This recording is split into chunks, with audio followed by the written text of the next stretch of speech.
जय हिंद बच्चों, कैसे हो? उम्मीद करते हैं आप लोग अच्छे होंगे।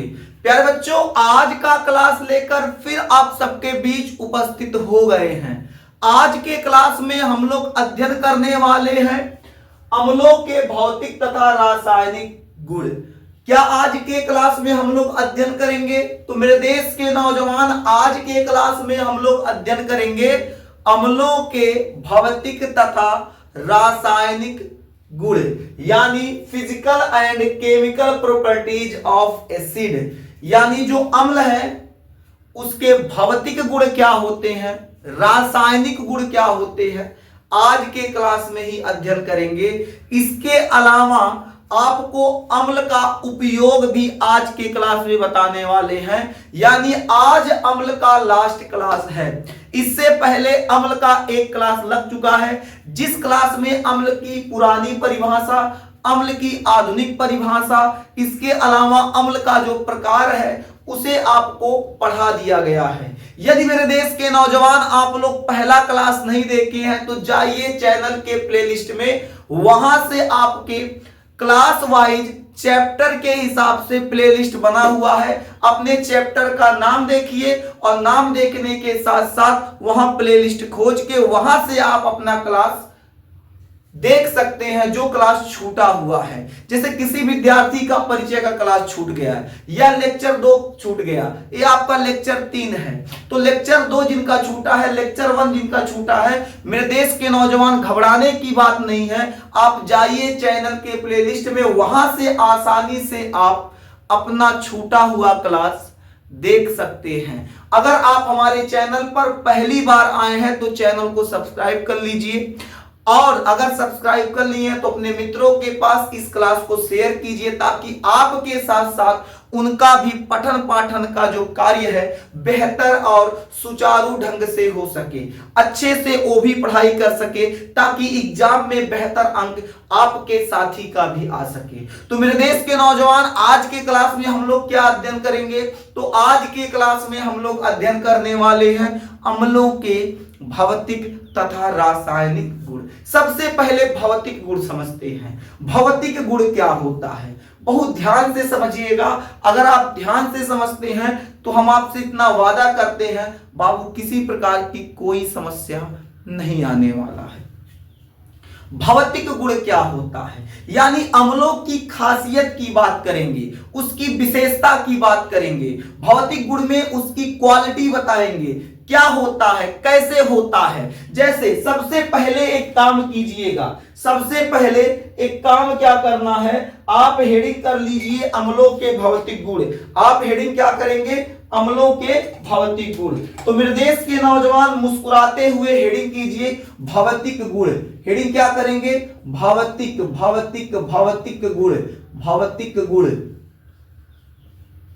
भौतिक गुण, फिजिकल प्रॉपर्टीज, भौतिक गुण। भौतिक गुण क्या होता है, सबसे पहले हम लोग इसे समझते हैं। देखिए, अम्ल जो होता है, अम्ल स्वाद में कैसा होता है? तो आप कहेंगे सर अम्ल स्वाद में खट्टा होता है। सही बात है। अच्छा, आप अगर खटाई लीजिए, खटाई, खटाई लेने के बाद इसे चाटिए, चाट रहे हैं तो पूरा चाटने के बाद पूरा देहिया गिनगिना जाएगा, गिनगिना जाएगा। यानी इसका मतलब है जो आप खटाई चाटे हुए हैं वो खटैया खट्टा है, और जो पदार्थ खट्टा होता है वही तो अम्ल होता है। यानी कहने का मतलब क्या है, अम्ल जो पदार्थ है वो क्या होता है, स्वाद में खट्टा होता है। यानी यानी यानी कहने का मतलब क्या है मेरे देश के नौजवान? कहने का मतलब ये है अम्ल जो है, अम्ल का एक भौतिक गुण क्या हो जाएगा, स्वाद में खट्टा। एक भौतिक गुण निकल के सामने क्या आ गया, स्वाद में खट्टा। यानी जो अम्ल होते हैं स्वाद में खट्टे होते हैं, इनका पहला भौतिक गुण हो गया। अच्छा, एक चीज और बताया गया था, जो अम्ल होता है, जो अम्ल होगा वो नीले लिटमस पेपर को लाल कर देगा। बोलो बताया गया था कि नहीं? मेरे देश के नौजवान बताते रहिए, क्या बताया गया था? बताया गया था ना। जब बताया गया था तो ये आपका हो गया दूसरा भौतिक गुण। यानी पहला भौतिक गुण क्या हो जाएगा, अम्ल जो होते हैं स्वाद में खट्टे होते हैं, अम्ल जो होते हैं स्वाद में खट्टे होते हैं। इसके अलावा जो अम्ल होगा नीले लिटमस पेपर को लाल कर देगा। जो अम्ल है वो क्या करेगा, नीले लिटमस पेपर को लाल कर देगा। यानी अम्लों के अभी हम लोग दो भौतिक गुण देख चुके हैं। पहला क्या हो जाएगा, तो पहला हो जाएगा ए स्वाद में खट्टे होते हैं, ए स्वाद में खट्टे होते हैं।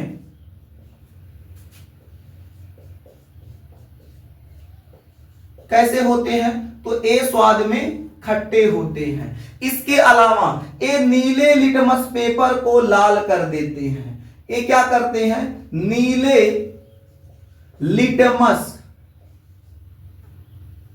ए नीले लिटमस पेपर, ए नीले लिटमस पेपर को लाल कर देते हैं। क्या कर देते हैं, लाल, नीले लिटमस पेपर को लाल कर देते हैं।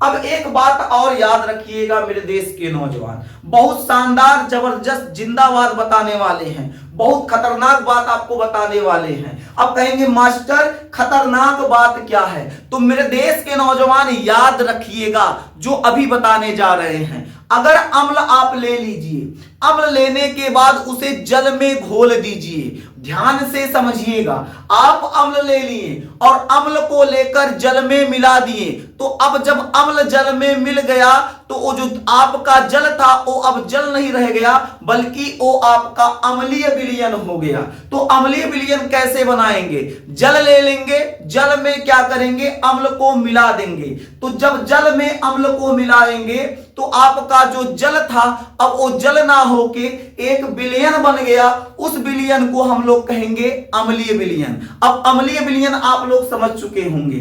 अब हमारी बातों को ध्यान दीजिएगा, यानी कहने का मतलब क्या है, जो अम्लीय विलयन होता है विद्युत का सुचालक होता है। यानी अम्लीय विलयन में विद्युत धारा प्रवाहित करेंगे तो सरसरा के विद्युत धारा प्रवाहित होगा। इतना बात समझ में आ गया, तो क्या समझ में आ गया, आपको समझ में इतना बात आ गया होगा कि जो अम्लीय विलयन होता है वो विद्युत का सुचालक होता है। अम्लीय विलयन विद्युत का सुचालक होता है। ये तीसरा भौतिक गुण हो गया। तो तीसरा भौतिक गुण क्या हो जाएगा, अम्लीय विलयन, अम्लीय विलयन विद्युत का सुचालक होता है। अम्लीय विलयन विद्युत का सुचालक होता है।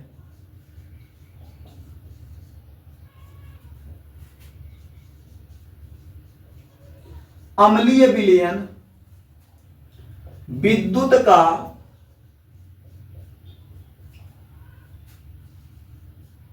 सुचालक होता है, सुचालक होता है। एक एक इसकी प्रॉपर्टी जो है, एक एक इसकी जो प्रॉपर्टीज है उसको ध्यान दीजिएगा, इनके गुणों को बहुत ध्यान से समझिएगा।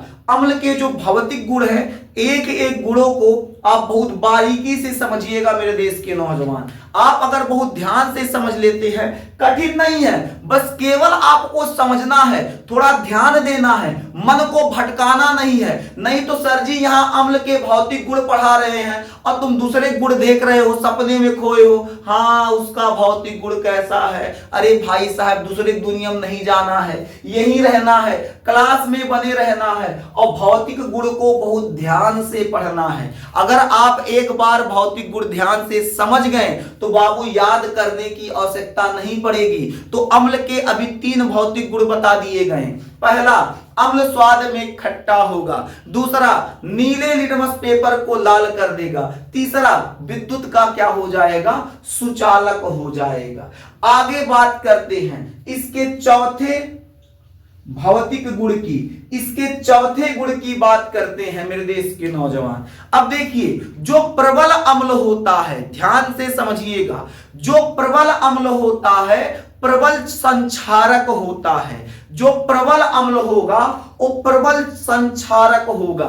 अब कहेंगे सर प्रबल अम्ल तो हमको समझ में आ रहा है, क्योंकि आप पिछली क्लास में अम्ल के प्रकार पढ़ाए थे, उसमें एक प्रबल था एक दुर्बल था। लेकिन ये प्रबल संक्षारक क्या होता है? यानी प्रबल अम्ल जो होता है वो प्रबल संक्षारक होता है। यानी जो प्रबल अम्ल होगा मेरे देश के अच्छे बच्चे, वो किसी भी वस्तु को नष्ट करने की क्षमता रखता है। अगर प्रबल अम्ल को किसी वस्तु पे गिरा दीजिए, धीरे धीरे उसको नष्ट कर देगा। लकड़ी के टुकड़े पर गिराइएगा तो लकड़ी टुकड़वा के धीरे धीरे क्या करेगा? नष्ट कर देगा। कपड़े पे गिरा देंगे तो कपड़ा क्या होगा? उसको जला के नष्ट कर देगा। यहां तक अगर आपके बॉडी पर गिरा दिया जाए, आपके हाथ पर या कहीं भी किसी व्यक्ति के शरीर के किसी भी अंग पर गिरा दिया जाए तो उतने दूर की जो त्वचा है उस त्वचा को नष्ट कर देगा, चमड़ा बाबू गला देगा। उसी को हम लोग क्या कहते हैं? प्रबल अम्ल। यानी कहने का मतलब क्या है? जो प्रबल अम्ल होंगे, प्रबल अम्ल, जो प्रबल अम्ल, प्रबल अम्ल प्रबल संक्षारक होगा। संक्षारक का मतलब समझ गए? जो नष्ट कर दे। तो प्रबल अम्ल क्या होता है? प्रबल संक्षारक होता है। संक्षारक, प्रबल अम्ल प्रबल संक्षारक होता है। क्या होता है? प्रबल अम्ल प्रबल संक्षारक होता है। इतना बात याद रहेगा मेरे देश के अच्छे बच्चे? क्या इतना बात याद रहेगा? अब एक और चीज आप जानते हैं, अम्ल जो होता है बहुत पहले बताए थे, बहुत पहले मतलब पिछली क्लास में ही बता दिए थे। जो अम्ल होता है वो स्वाद में खट्टे होते हैं। यानी जो अम्ल होगा वो स्वाद में क्या होगा? खट्टा होगा। अब यहां देखिए लिखवा है क्या है?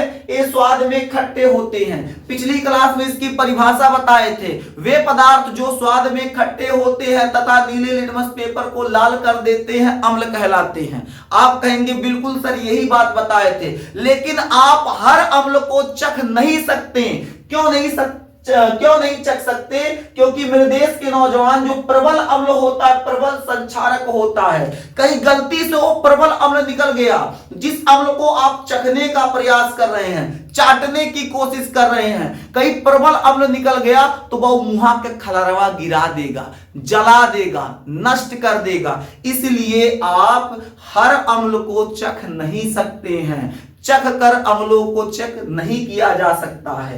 इसीलिए क्या बताया गया था? इसे नीले लिटमस पेपर पर डालेंगे तो क्या हो जाएगा? लाल होगा। अगर ये सब भी फेल है तो उसको जल में घोलेंगे, H+ आयन दे दे तो क्या हो जाएगा? अम्ल हो जाएगा। यानी हम लोग क्या लिख सकते हैं? अगला पॉइंट क्या निकल के आया?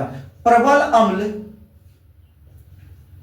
प्रबल अम्ल, प्रबल अम्ल प्रबल संक्षारक, प्रबल अम्ल प्रबल संक्षारक होने के कारण, होने के कारण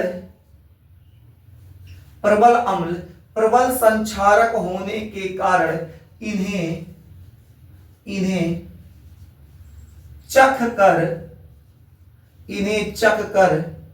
चेक नहीं कर सकते, चख कर चेक नहीं कर सकते।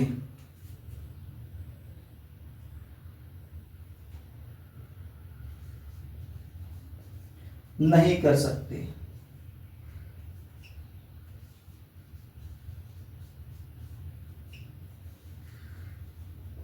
यानी ये आपके हो गए भौतिक गुण। तो भौतिक गुण में क्या हो गया? जो भौतिक गुण है क्या बता रहा? जो अम्ल होगा स्वाद में खट्टा होगा, नीले लिटमस पेपर को लाल कर देगा, इसका जो जलीय विलयन होगा विद्युत का सुचालक होगा, प्रबल अम्ल जो होगा प्रबल संक्षारक होगा, यानी जिस पर गिरेगा उसे नष्ट कर देगा, जला के खत्म कर देगा। इसके अलावा जो प्रबल अम्ल होता है प्रबल संक्षारक होने के कारण उसे हम लोग क्या कर सकते हैं? उसे चख नहीं सकते हैं, चख कर चेक नहीं कर सकते हैं। इतना बात समझ में आ गया? अगर मेरे देश के नौजवान इतनी बातें आपको समझ में आ गई तो ये काम कीजिए, आप सबसे पहले भौतिक गुण को नोट कर लीजिए, फिर आपको मेरे देश के अच्छे बच्चे रासायनिक गुण पढ़ा दिया जाएगा।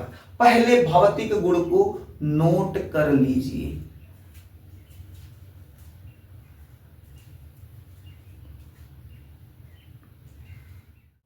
अब हम लोग पढ़ेंगे अम्ल के रासायनिक गुण। तो मेरे देश के अच्छे बच्चे हेडिंग कर लीजिए रासायनिक गुण। हेडिंग क्या करेंगे?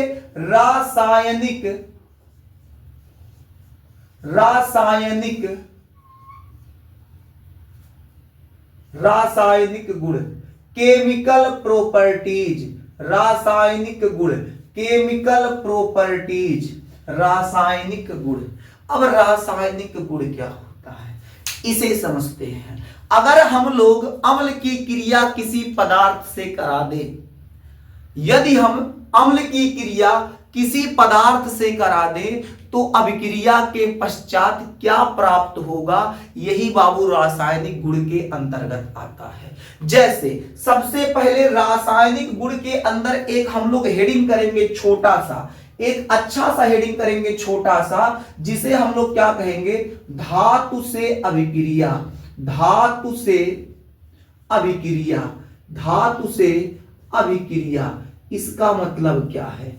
इसका मतलब ये है मेरे देश के अच्छे बच्चे, अगर अम्ल धातु से अभिक्रिया करे तो क्या प्राप्त होगा? यदि अम्ल धातु से अभिक्रिया करे तो क्या प्राप्त होगा? यानी reaction with metal, reaction with metal, धातु से अभिक्रिया।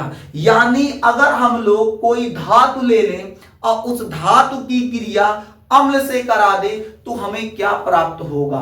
एक बात याद रखिएगा मेरे देश के अच्छे बच्चे, यहां से प्रश्न, रासायनिक गुण से प्रश्न आने के चांस ज्यादा हैं। रासायनिक जो आपका गुण है इसके अंतर्गत कई चीजों का हम लोग अध्ययन करेंगे, कई अभिक्रियाएं देखेंगे, तो यहां से प्रश्न आने का चांस जो है ज्यादा है। इसलिए मेरे देश के अच्छे बच्चे कोशिश करो रासायनिक गुण अच्छे से समझ लो।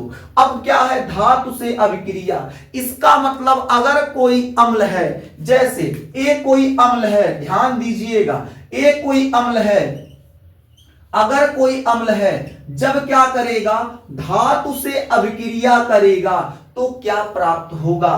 तो आपके जानकारी के लिए बता दें, याद कर लीजिएगा, नोट्स बेहतर बना लीजिएगा। जो अम्ल होता है जब धातु से अभिक्रिया करेगा तो लवण का निर्माण करेगा। जो अम्ल है जब धातु से अभिक्रिया करेगा तो लवण का निर्माण करेगा। इसके अलावा हाइड्रोजन गैस मुक्त करेगा।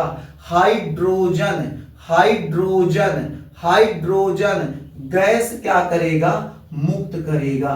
हाइड्रोजन गैस क्या करेगा? मुक्त मतलब बाहर निकालेगा। ये तीर बता रहा ऊपर जाएगा। कैसे? जैसे कोई अम्ल लिए, उसकी क्रिया धातु से करा दिए। यदि हम कोई अम्ल लेते हैं, उसकी क्रिया धातु से कराते हैं तो बाबू लवण प्राप्त होगा और हाइड्रोजन गैस मुक्त होगा। कैसे?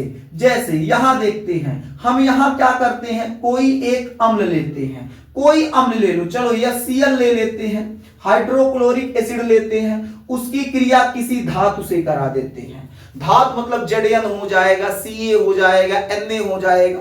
धातु तो आप अच्छे जानते हैं धातु क्या होता है। अगर नहीं भी जानते तो इसके बाद वाला चैप्टर, वहां आपको धातु आधातु पढ़ाया जाएगा, वहां आप समझ लीजिएगा। वैसे भी क्लास 9th में आप धातु आधातु थोड़ा बहुत पढ़े होंगे। अगर पढ़े हैं तो बेहतर बात है, नहीं पढ़े हैं तो घबराइएगा नहीं, अभी बस इसे देख लीजिए धातु क्या होता है। अगला चैप्टर बाबू आने वाला है, वहां बता दिया जाएगा, पहले इसे समझ लीजिए। अम्ल जो है, अम्ल लिए तो अम्ल आपका HCl हो जाएगा। अम्ल जब धातु से अभिक्रिया करेगा, धातु मतलब Zn, कोई धातु ले लो, हम Zn लिए, जिंक ले लिए, यानी जब HCl हाइड्रोक्लोरिक अम्ल एक अम्ल है, धातु से अभिक्रिया किया, Zn जिंक एक धातु है, तो क्या बनाएगा बाबू? बनाएगा ZnCl2। ZnCl2 क्या होता है? एक लवण होगा, जिंक क्लोराइड, इसके अलावा हाइड्रोजन गैस बाहर निकालेगा। यानी कहने का मतलब क्या है? ये जो लाल रंग से लिखा गया है बाबू, ये जो लाल कलर से लिखा गया है, ये फार्मूला होता है। ये क्या होता है? फार्मूला। यानी जब अम्ल धातु से अभिक्रिया करेगा तो लवण बनेगा और हाइड्रोजन गैस। यहां देखिए, यहां क्या था? यहां था बाबू हाइड्रोक्लोरिक एसिड, हाइड्रोक्लोरिक अम्ल। क्या था? हाइड्रोक्लोरिक हाइड्रोक्लोरिक एसिड था। हाइड्रोक्लोरिक एसिड जो है इसकी जब क्रिया किससे कराया गया, जिंक से कराया गया।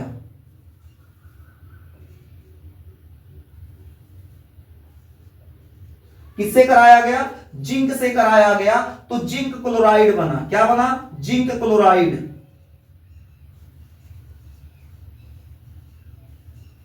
और क्या बना, हाइड्रोजन गैस मुक्त हो रहा है। हाइड्रोजन गैस मुक्त हो रहा है। क्या बात आपको समझ में आ गया, क्या बात आपको समझ में आ रहा है मेरे देश के अच्छे बच्चे। यानी कहने का मतलब क्या है, कहने का मतलब ये है, कहने का मतलब ये है मेरे देश के नौजवान, जब अम्ल धातु से अभिक्रिया करेगा, जब अम्ल धातु से अभिक्रिया करेगा तो लवण का निर्माण होगा, इसके साथ साथ हाइड्रोजन गैस मुक्त होगा। अब एक एग्जांपल इसका और समझते हैं। जब तक आपको आएगा नहीं, क्लास कंटिन्यू चलता रहेगा, क्लास बंद नहीं होगा। जब आपको समझ में आ जाएगा क्लास, उसके बाद बाबू बंद होगा। नहीं आएगा तो चलता रहेगा। जब आपको आ जाएगा तो फिर अगले टॉपिक पे आएंगे। यहां देखिए दूसरा अम्ल लेते हैं, एक दूसरा अम्ल लेते हैं। दूसरा अम्ल क्या ले ले, चलो लेते हैं क्या, H2SO4 सल्फ्यूरिक एसिड, सल्फ्यूरिक अम्ल। सल्फ्यूरिक अम्ल की क्रिया चलो जड़यन से ही करा देते हैं। क्या करना है, जड़यन भी एक धातु है। तो जब सल्फ्यूरिक अम्ल की क्रिया जड़यन से कराएं तो बाबू जड़यन हाइड्रोजन को लात मार के भगाएगा, उसके जगह पे आ जाएगा ZnSO4 जिंक सल्फाइड। इसके अलावा हाइड्रोजन गैस मुक्त होगा। देख लीजिए क्या कहा था, जब अम्ल धातु से अभिक्रिया करेगा तो लवण का निर्माण होगा, हाइड्रोजन गैस बाहर निकलेगा, मुक्त होगा। अगर बैलेंस नहीं होगा तो इसे बैलेंस आप कर लीजिएगा। आइए कर देते हैं, दो हाइड्रोजन दो हाइड्रोजन, यह एक सल्फर 4 ऑक्सीजन 4 ऑक्सीजन, एक जेडीएन बराबर है, कोई तामझाम नहीं है। आगे बढ़ना, इसको देख लेते हैं, एक हाइड्रोजन दो हाइड्रोजन, यहां 2 लगा दीजिए, बराबर हो गया। 2 क्लोरीन, एक जेडीएन, एक जिंक बराबर हो गया। समझ में आ गया, बोलिए, यहां देख लीजिए, समझ में आ गया। आगे बढ़े, नहीं आए फिर कोई बात नहीं, आइए देखते हैं तीसरा एग्जाम्पल देखते हैं। अरे भाई आपको पढ़ाने के लिए आए हैं, जब आपको आएगा तब आगे बढ़ेंगे। और एक एग्जाम्पल और, चलो H2SO4 ही लेते हैं, इसके बाद धातु चेंज कर देते हैं, Ca ले लेते हैं। क्या हो जाएगा, कैल्शियम। ये आपका सल्फ्यूरिक अम्ल, ये हो जाएगा कैल्शियम। तो कैल्शियम से अभिक्रिया करेगा तो क्या बनेगा, CaSO4 कैल्शियम सल्फेट, और हाइड्रोजन गैस मुक्त होगा। अब तो समझ में आ गया होगा, यानी जब अम्ल धातु से अभिक्रिया करेगा तो लवण बनेगा, इसके साथ साथ क्या बनेगा, हाइड्रोजन गैस मुक्त होगा। हाइड्रोजन गैस क्या होगा, मुक्त होगा। इतना बात समझ में आ गया, बोलो मेरे देश के अच्छे बच्चे, आ गया। आगे बढ़े तो पहले यहां तक नोट कर लीजिए, फिर हम लोग आगे देखते हैं। नोट कीजिए, आइए आगे बढ़ते हैं। अब हम लोग देखेंगे क्या, जो अम्ल है उसकी क्रिया क्या करते हैं, धातु कार्बोनेट से कराते हैं। तो हेडिंग कर लीजिएगा, धातु कार्बोनेट से अभिक्रिया। हेडिंग क्या करेंगे, धातु कार्बोनेट,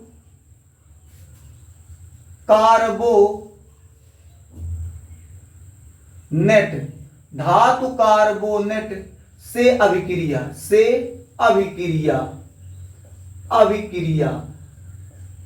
धातु कार्बोनेट से अभिक्रिया, रिएक्शन विथ मेटल कार्बोनेट। अब कहेंगे सर धातु कार्बोनेट क्या है, पहले इसको तोड़ते हैं। धातु अलग चीज है, कार्बोनेट अलग चीज है। यहां देख लीजिए, यहां बोर्ड पे आप पहले समझ लीजिए, धातु के जगह पे क्या हो जाएगा, धातु में आपका Na आ जाएगा, इसके अलावा और क्या होगा, Ca आ जाएगा, Zn आ जाएगा, Fe आ जाएगा, Cu आ जाएगा, etc कई है, ठीक है, पोटेशियम आ जाएगा, ठीक है, आज कर लेते हैं। ये सब आपके धातु हैं।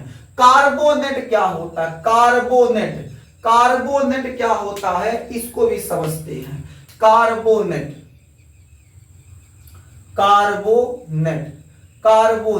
तो कार्बोनेट क्या हो जाएगा? कार्बोनेट जो होता है उसका सूत्र होता है CO3। यानी कहने का मतलब क्या है, इसमें से कोई एक धातु ले ले और इसमें से क्या करे, कार्बोनेट। यानी जब धातु इसमें से कोई एक धातु, इन्हें कुल उठा के डाल देंगे एक ठू बाबू। तो जब धातु कार्बोनेट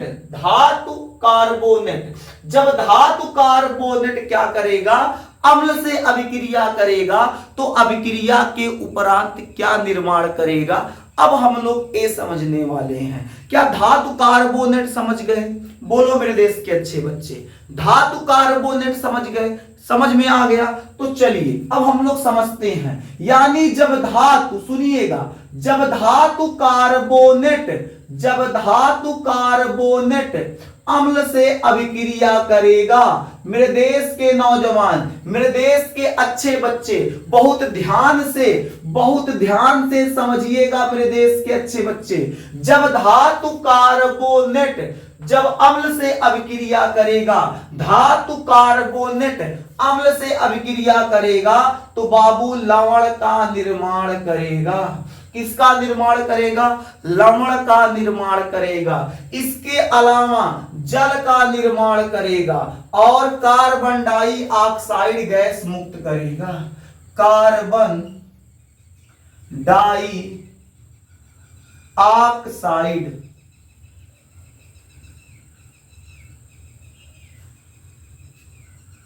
तो कहने का मतलब क्या है? कहने का मतलब ये है, जब धातु कार्बोनेट अम्ल से अभिक्रिया करेगा तो लवण का निर्माण करेगा, उसके साथ साथ जल का निर्माण करेगा और कार्बन डाइऑक्साइड गैस मुक्त करेगा। मुक्त मतलब बाहर निकालेगा। मुक्त मतलब देखो यहां तीर लगा देते हैं, तीर का मतलब क्या हो जाएगा? फरफरा के बाहर निकल जाएगा। समझ में आया कि नहीं? यानी जब धातु कार्बोनेट अम्ल से अभिक्रिया करेगा तो लवण का निर्माण करेगा, जल का निर्माण करेगा और फरफरा के कार्बन डाइऑक्साइड गैस बाहर निकलेगा। बात समझ में आ गया?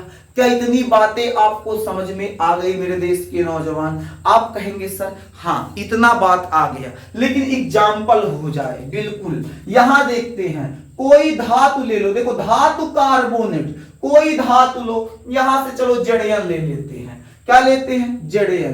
तो जड़यन लेते हैं, धातु कार्बोनेट, कार्बोनेट क्या हो जाएगा? CO3। कार्बोनेट क्या हो जाएगा? CO3। ये क्या हो गया? धातु कार्बोनेट। इसकी क्रिया क्या करो? अम्ल से करा दो। किससे कराओ? अम्ल से। H2SO4 सल्फ्यूरिक अम्ल होता है, बिल्कुल कोई दिक्कत नहीं है। तो जब धातु कार्बोनेट की क्रिया, अब धातु कार्बोनेट के जगह पे क्या लिए? Zinc carbonate. क्या लिए? Zinc carbonate. लिख दे, नहीं तो आप भूल जाएंगे।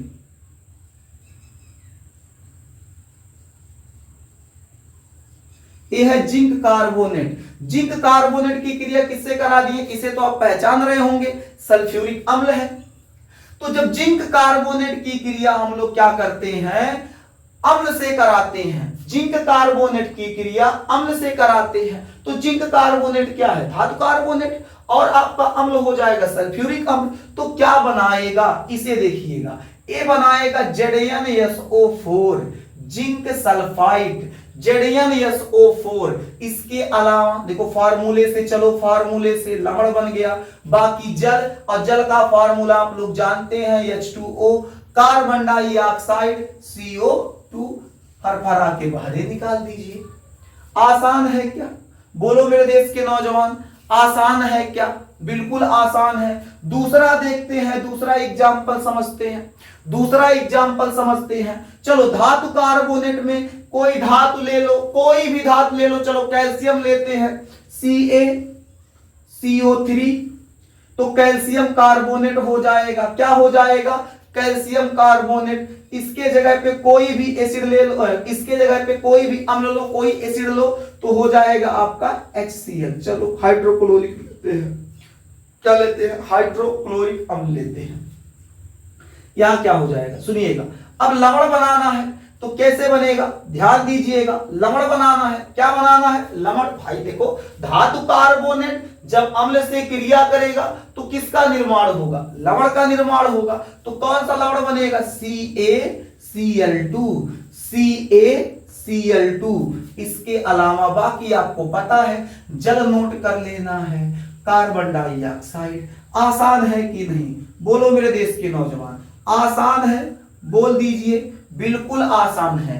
एक एग्जाम्पल और देखते हैं, आपको बस आ जाए, आपको अच्छे से समझ में आ जाए, उसके बाद फिर आगे बढ़ते हैं। इसलिए कम से कम 2 से 3 एग्जाम्पल कराएंगे ताकि आपको बेहतर समझ में आ जाए। अगर 3 एग्जाम्पल में भी नहीं आता है तो बाबू आप परेशान ना होइएगा, मास्टर 4-5 एग्जाम्पल करा देगा, लेकिन आपको हम कहते हैं 3 एग्जाम्पल में समझ में आ जाएगा। आइए एक और देखते हैं, धातु कार्बोनेट लो। क्या लो? धातु कार्बोनेट। चलो धातु कार्बोनेट लेते हैं, Na2CO3। क्रिया कराओ, किससे कराओगे? एक अम्ल ले लो, तो अम्ल लेते हैं क्या? हाइड्रोक्लोरिक एसिड, इसी को लेते हैं, क्रिया कराते हैं तो क्या बनेगा? NaCl बनेगा। इसके अलावा क्या बनेगा? इसके अलावा बाबू आपको पता है जल बनेगा, कार्बन डाइऑक्साइड बनेगा, ये मुक्त होगा। बैलेंस नहीं है तो बैलेंस कर दो, 2 Na, एक कार्बन, 3 ऑक्सीजन, 3 ऑक्सीजन।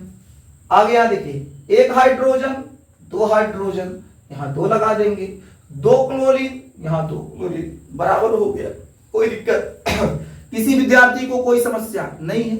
अब अगली हेडिंग हम लोग क्या करेंगे? अब हम लोग तीसरी हेडिंग करेंगे मेरे देश के अच्छे बच्चे। तीसरी हेडिंग क्या करेंगे? धातु हाइड्रोजन कार्बोनेट। अब हम लोग लिखेंगे धातु हाइड्रोजन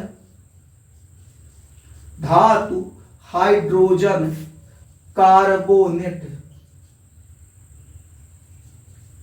धातु हाइड्रोजन कार्बोनेट, धातु हाइड्रोजन कार्बोनेट से अभिक्रिया। अब कहेंगे सर ये क्या है? धातु हाइड्रोजन कार्बोनेट क्या है? तो बाबू आप परेशान ना होइए, हम आपको पढ़ाने के लिए ही आए हैं, एक एक चीजों को आपके सामने रखने के लिए आए हैं। आपको किसी प्रकार का कोई भी समस्या अगर होगा तो उसके लिए ये आपका मास्टर है, आपको पढ़ाएगा, आपको बताएगा, कोई भी समस्या आपके सामने नहीं आने देंगे, ये आपसे वादा है। अच्छा, धातु तो समझते होंगे, धातु ये आपका धातु है। हाइड्रोजन जानते हैं, हाइड्रोजन H हाइड्रोजन होता है। इसके अलावा कार्बोनेट आप भली भांति परिचित है। तो धातु हाइड्रोजन कार्बोनेट क्या बनेगा? यहां डब्बा बनाते हैं, इसी डब्बे में लिख देते हैं। तो धातु हाइड्रोजन कार्बोनेट, धातु में से इसमें से कोई एक धातु उठा लो, कोई भी उठाओ, कोई भी एक धातु उठा लो। चलो हम लोग लेते हैं क्या? Na ले लेते हैं। हाइड्रोजन H हो जाएगा, कार्बोनेट ये आपका CO3। बताओ धातु हाइड्रोजन कार्बोनेट बन गया कि नहीं?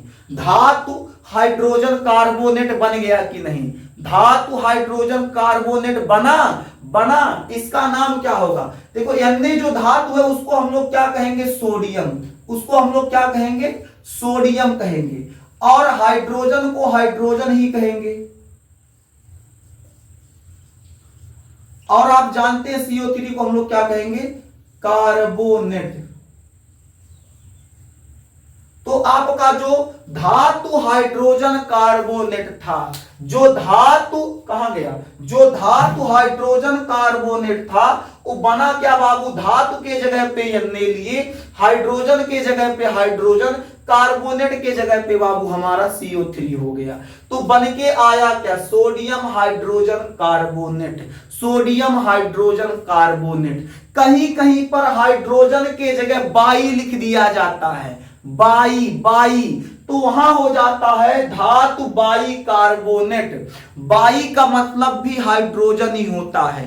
तो आपसे अगर धातु हाइड्रोजन कार्बोनेट कह दिया जाए या धातु बाई कार्बोनेट, बतिया यह है। यानी अब हमारे सामने एक प्रश्न उठ रहा है, ये जो धातु हाइड्रोजन कार्बोनेट है, जब अम्ल से अभिक्रिया करेगा तो क्या बनेगा? आपके जानकारी के लिए बता दे मेरे देश के अच्छे बच्चे, चाहे धातु कार्बोनेट हो चाहे धातु हाइड्रोजन कार्बोनेट हो, दोनों अगर अम्ल से अभिक्रिया करता है तो सेम प्रोडक्ट बनाता है। फिर से सुनिएगा, चाहे धातु हाइड्रोजन कार्बोनेट हो चाहे धातु कार्बोनेट हो, जब अम्ल से अभिक्रिया करेगा तो सेम प्रोडक्ट बनाएगा। तो सेम प्रोडक्ट का मतलब क्या हो जाएगा? लवण, जल और आपका कार्बन डाइऑक्साइड गैस मुक्त होगा। यानी कहने का मतलब क्या है, जो धातु है, धातु हाइड्रोजन कार्बोनेट, धातु हाइड्रोजन कार्बोनेट, धातु हाइड्रोजन कार्बोनेट जब किससे अम्ल से अभिक्रिया करेगा तो क्या बनाएगा? लवण बनाएगा और बाबू जल बनाएगा। इसके अलावा कार्बन डाइऑक्साइड गैस क्या करेगा? मुक्त करेगा। क्या करेगा? कार्बन डाइऑक्साइड गैस क्या करेगा? मुक्त करेगा। वही चीज है, देखो ये जल हो गया, ये कार्बन डाइऑक्साइड हो गया, सेम प्रोडक्ट बनाता है, सेम, कोई अंतर नहीं। अब एग्जांपल के तौर पे धातु हाइड्रोजन कार्बोनेट लेते हैं, यहां बना के रखे हैं तो इसे ही ले लेते हैं। क्या हो जाएगा पहला एग्जांपल? तो NaHCO3, तो क्या हो जाएगा? सोडियम हाइड्रोजन कार्बोनेट या सोडियम बाइकार्बोनेट भी कह सकते हैं। तो धातु कार्बोनेट के जगह, धातु हाइड्रोजन कार्बोनेट के जगह NaHCO3 ले लिए।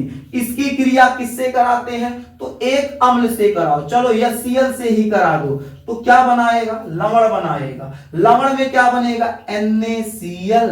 इसके अलावा लवण बन गया NaCl, जल बनेगा, जल जल, H2O पानी पानी हो गया। इसके अलावा क्या हो जाएगा? कार्बन डाइऑक्साइड गैस मुक्त करेगा। बात समझ में आ गया? बोलो मेरे देश के नौजवान, क्या बात समझ में आ गया? यानी जब धातु हाइड्रोजन कार्बोनेट NaHCO3 जब अम्ल से अभिक्रिया किया तो लवण के रूप में NaCl आया और जल प्राप्त हुआ, कार्बन डाइऑक्साइड का निर्माण हुआ। दूसरा एग्जाम्पल समझते हैं, देखते रहिए मेरे देश के अच्छे बच्चे, देखते और समझते रहिए। अगर आप ध्यान से देख रहे हैं, ध्यान से समझ रहे हैं, पूरा फोकस लगाए हुए हैं, तो आपको 100% आपको समझ में आ रहा होगा, बिल्कुल समझ में आएगा। अगर किसी प्रकार का मन में कोई संशय होगा, आपको लग रहा होगा कहीं छूट रहा है, तो हमारी एक बात मानिएगा, जब भी आप लोग ऑनलाइन क्लास कीजिए, जब भी क्लास को देखिए, तो एक बार पहले उसको पूरा देख लीजिए। फिर मन में अगर किसी प्रकार का संशय उठ रहा है, उस संशय को दूर करने के लिए आप एक बार पुनः उस क्लास को देख सकते हैं। वो क्लास फिर से देखिए, आपको 2 बार में स्पष्ट हो जाएगा।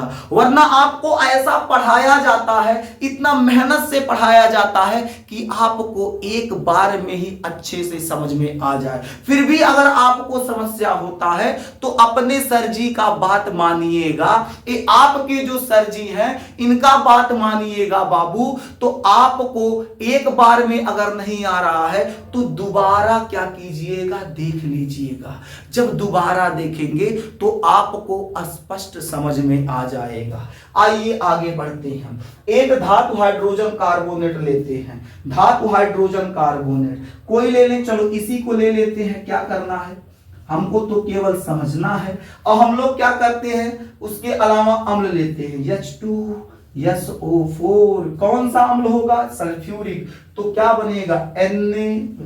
लवण बनेगा Na2SO4 और जल कार्बन डाइऑक्साइड, सेम प्रोडक्ट बनेगा, कोई अंतर नहीं होगा। उम्मीद करते हैं यहां तक आप लोग समझ गए होंगे। अगर यहां तक समझ में आ गया तो नोट कीजिए, बस थोड़ा सा और बचा हुआ है, थोड़ा सा और पढ़ा दें, उसके बाद इस क्लास को समाप्त करेंगे। बस थोड़ा सा और पढ़ना है मेरे देश के अच्छे बच्चे, पहले यहां तक नोट कर लीजिए, नोट कीजिए।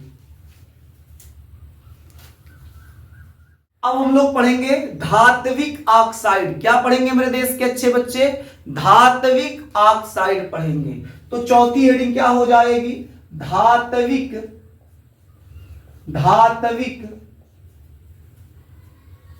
ऑक्साइड। धात्विक ऑक्साइड। धात्विक ऑक्साइड को धातु ऑक्साइड भी कह सकते हैं। धातु ऑक्साइड क्या कह सकते हैं? धातु ऑक्साइड भी कह सकते हैं। तो चाहे धात्विक ऑक्साइड कहा जाए या धातु ऑक्साइड कहा जाए, बात एक ही है, बात सेम है। अब कहेंगे धातु ऑक्साइड क्या होता है?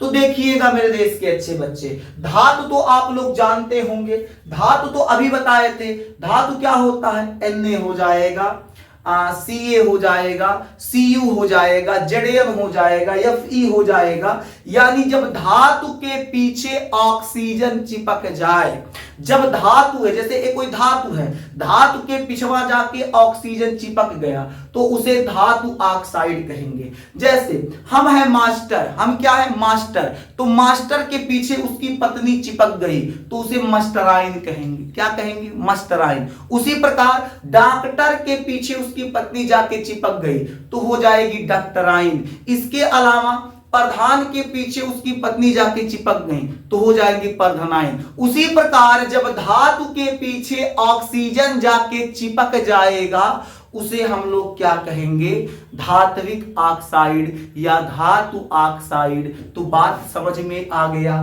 बिल्कुल आ गया। यानी कहने का मतलब क्या है? जब धातु ऑक्साइड, ध्यान दीजिएगा, जब धातु ऑक्साइड अम्ल से अभिक्रिया करेगा, जब धातु ऑक्साइड अम्ल से अभिक्रिया करेगा तो लवण बनाएगा। क्या बनाएगा? लवण बनाएगा। इसके अलावा जल का भी निर्माण करेगा। अब कहेंगे कैसे? तो सुनिएगा, एक धातु ऑक्साइड लेते हैं, धातु की जगह पे लेते हैं Zm, ऑक्साइड के लिए बताए थे ऑक्सीजन, यानी धातु के पीछे जब ऑक्सीजन चिपक जाएगा धातु ऑक्साइड। अब इस धातु ऑक्साइड का नाम क्या होगा? भाई नाम तो कुछ होगा, तो इसे जिंक ऑक्साइड कहेंगे। तो ये जो धातु ऑक्साइड यानी जिंक ऑक्साइड है, इसकी क्रिया हम लोग किसी अम्ल से कराते हैं। किससे कराते हैं? किसी अम्ल से कराते हैं। तो क्या बनेगा? ये बनेगा बाबू लवण। लवण क्या? ZnCl2। इसके अलावा जल।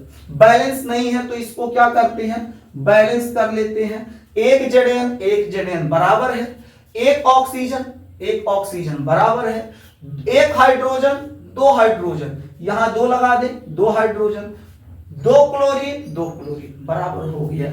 यानी जब धातु ऑक्साइड अम्ल से अभिक्रिया करेगा तो लवण का निर्माण करेगा और जल का निर्माण करेगा।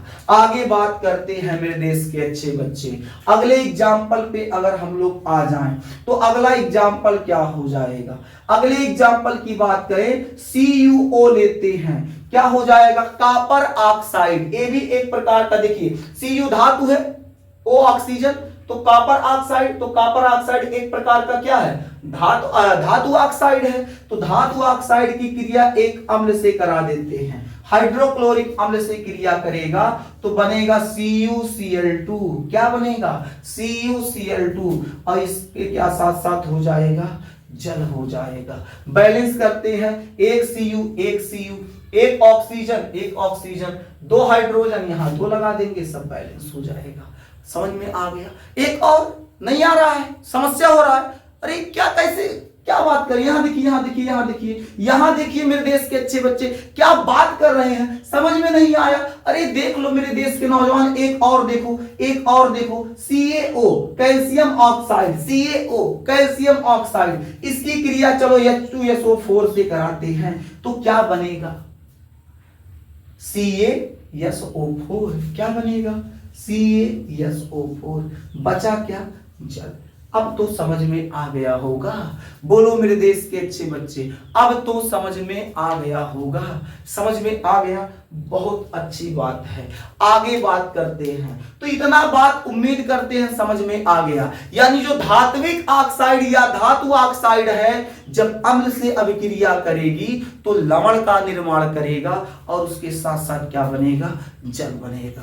अब हम लोग समझते हैं अम्ल के उपयोग या अम्लों के उपयोग। बस उपयोग लिख देते हैं तो आप क्या समझिएगा, ये जो उपयोग है किसका उपयोग है, अम्ल का। यानी अम्ल जो है उसका कहां कहां उपयोग किया जाता है, किन जगहों पर अम्ल का उपयोग किया जाता है। तो उपयोग की बात करें तो एक कॉमन उपयोग याद रखिएगा, अभिकर्मक के रूप में। पहला उपयोग क्या हो जाएगा, अभिकर्मक के रूप में। यानी जो अम्ल होते हैं किसका उपयोग पढ़ रहे हैं, अम्ल का उपयोग। यानी जो अम्ल होता है क्या होता है, प्रयोगशाला में अभिकर्मक के रूप में इसका उपयोग किया जाता है। तो याद रखेंगे क्या, अभिकर्मक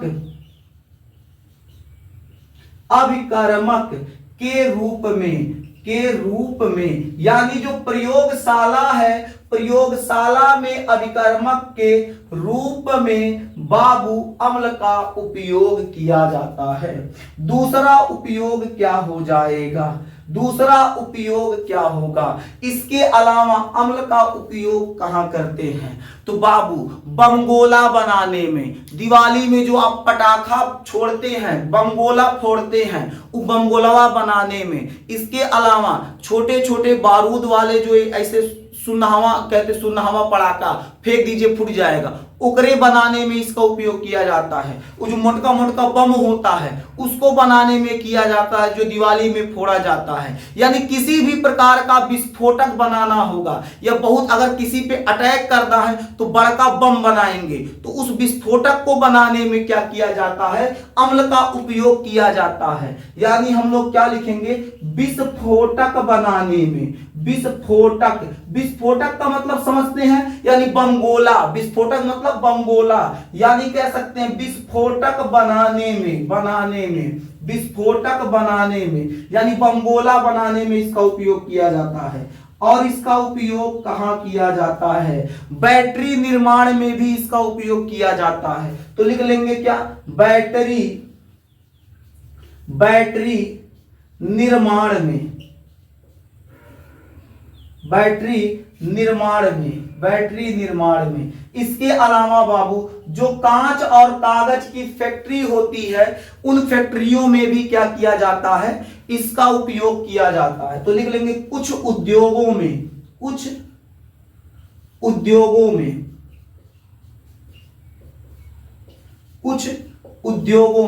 बात समझ में आ गया, कुछ उद्योगों में। तो कहां कहां इसका निर्माण होता है, अभिकर्मक के रूप में, विस्फोटक बनाने में, बैटरी निर्माण में, कुछ उद्योगों में, धातु शोधन में भी इसका उपयोग करते हैं। तो लिख लेंगे क्या, धातु शोधन में। इतना काफी है, धातु शोधन में। क्या मेरे देश के नौजवान, इतना बातें आपको समझ में आ गया? यदि मेरे देश के अच्छे बच्चे यहां तक समझ में आ गया तो नोट कर लीजिए, आज का क्लास बस यहीं तक। आज हम लोग अम्ल को पूरी तरह से अध्ययन कर चुके हैं। कल के क्लास में आपको क्षारक पढ़ाया जाएगा, यहां तक नोट कर लीजिए। आज के लिए बस इतना ही, फिर मिलेंगे आपसे अगले क्लास में। तब तक के लिए मेरे देश के नौजवान, जय हिंद। फिर मिलेंगे शानदार क्लास के साथ कल।